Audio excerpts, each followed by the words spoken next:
Ndabasuhuje cyane mu izina ry'umwami wacu Yesu Kristo, kandi mbashimiye ko mufashe uyu mwanya ngo tubane. Uyu munsi reka turebere hamwe amateka y'indirimbo ya 385 mu ndirimbo zo gushimisha Imana mu gitabo cy'indirimbo z'abaprotestant cyangwa se mu gitabo cy'indirimbo z'abarokore.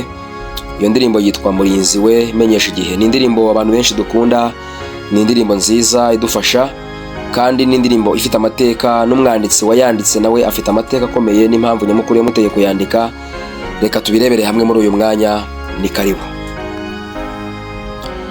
Reka duhere ku mateka y'umwanditsi wayo. Ku itariki ya 16 z'ukwezi kwa gatatu mu mwaka w'1828 nibwo Annie Rebecca Smith, umwanditsi akaba n'umusizi wanditse iyi ndirimbo, yavutse. Avukira hitwa i West Wilton, New Hampshire muri Leta Zunze Ubumwe za Amerika. Akaba yari umukobwa umwe mu bana bane ba Samuel ndetse na Rebecca Smith. Uyu mukobwa Annie Rebecca Smith ku myaka 10 gusa yinjiye mu itorero ry'Ababatista, hanyuma agejeje ku myaka 16 hari mu 1844 yakira inyigisho z'umuvugabutumwa witwaga William Miller cyangwa se William Miller, zavugaga kugaruka kwa Yesu Kristo vuba bidatinze. Uyu muvugabutumwa witwa William Miller yari afite abayoboke benshi cyane bakurikirana inyigisho ze, kuko yigishaga ukugaruka kwa Yesu, ariko kandi akavuga n'itariki Yesu Kristo azagarukiraho. Itariki ya 22 z'ukwezi kwa 10 mu 1844 niyo tariki Miller yavugaga ko Yesu azagarukiraho, abifashijwemo n'abamufashije gukora imibare bashingiye ku magambo aboneka mu gitabo cy'umuhanuzi Daniel 8 umurongo wa 14, ahavuga ngo, aransubiza ati, bizageza iminsi 2300 uko bukeye bukira, nyuma ubuturo bwera buzabone kwezwa. Aya magambo niyo bashingiyeho bemeza itariki ya 22 z'ukwezi kwa 10 1844. Ibihumbi byinshi cyane bibarirwa mu binyacumi by'abakristo bari barakurikiye uyu muvugabutumwa witwa William Miller. Bari baragurishije imitungo yabo, amasambu n'amafamu yabo barabita, abandi batakazi kabo bakoraga, ubundi bateranira hamwe bategereje ku itariki igera Yesu akagaruka akabajyana.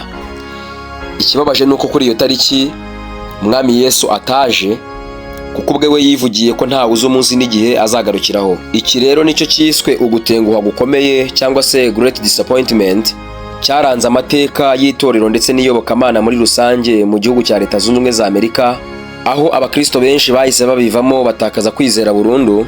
Abandi bati itariki niyo, ariko icyagombaga kuba nicyo cyasobanuwe nabi. Ariko haboneka n'irindi tsinda ry'abavuze ngo ntabwo itariki yariyo, ariko tuzakomeza dutegereze Kristo. Annie Rebecca Smith nawe ari mu bahise bacogora iby'iyobokamana, atangira kubigendamo gake, acika intege, bituma yibanda ku masomo ye ndetse no kwigisha. Yize mu mashuri atandukanye harimo n'ishuri ry'abakobwa rya Charlestown, Massachusetts, aho yitoreje ibyo kwigisha Igifaransa ndetse no gushushanya mu buryo bwa oil painting cyangwa se gushushanya hakoreshejwe irangi ry'amavuta. Mu mwaka w'1851 nyina witwaga Rebecca Smith, akomoraho iri zina n'ubundi, yamushishikarije kwitabira inama y'umuvugabutumwa witwa Joseph Bates i Boston. Ayitabiriye bituma yemera kongera kugaruka mu myizerere ya Gikristo. Aho nyuma y'ukwezi kumwe yahise yandika imivugo irimo uwitwa Ntimutinye mwamukumbi muto mwe, Fear not little frog. Yanditse n'indi mivugo myinshi igaragaza kwizera kwe, kwitanga ndetse no kugaruka kwa Yesu, kandi myinshi muri yo yahinduwemo indirimbo zikoreshwa mu itorero ry'Abadiventiste ndetse n'Abaprotestanti cyangwa se abarokore muri rusange. Iyi ndirimbo Murinzi we menyesha igihe nayo rero ikaba iri mu ndirimbo yanditse nyuma y'uko gutenguha gukomeye.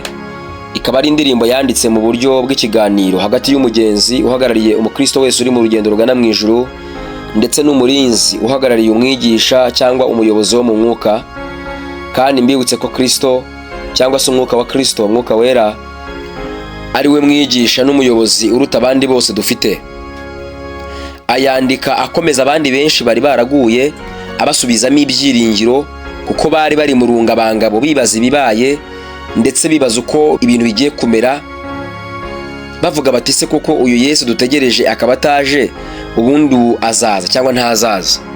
Bituma aterura amagambo aravuga ngo Umurinzi we menyesha igihe, iwacu se ni imuhero?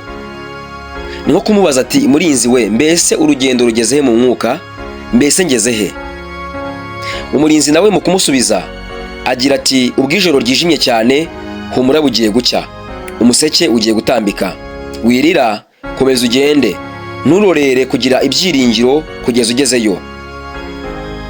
Ni indirimbo irimo amagambo yo gukomeza abari mu rugendo rwo kwizera ngo dukomere kandi twihangane. Nubwo urugendo rurimo ibikomeye ndetse rusa naho rubaye rurerure kandi rugoye, ariko ntidukwiriye gucogora, ahubwo dukwiriye kunezezwa n'uko imuhira ari hafi kandi tuzaruhuka tukaba amahoro tugeze kwa Yesu mu ijuru. Amen, amen.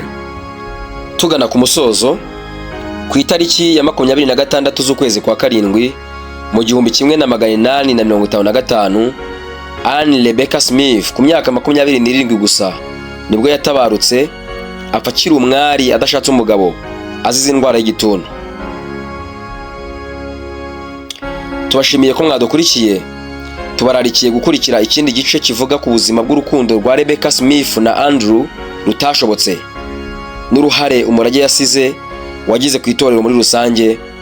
Imana ibahe imigisha myinshi, mugire amahoro. Amen, amen.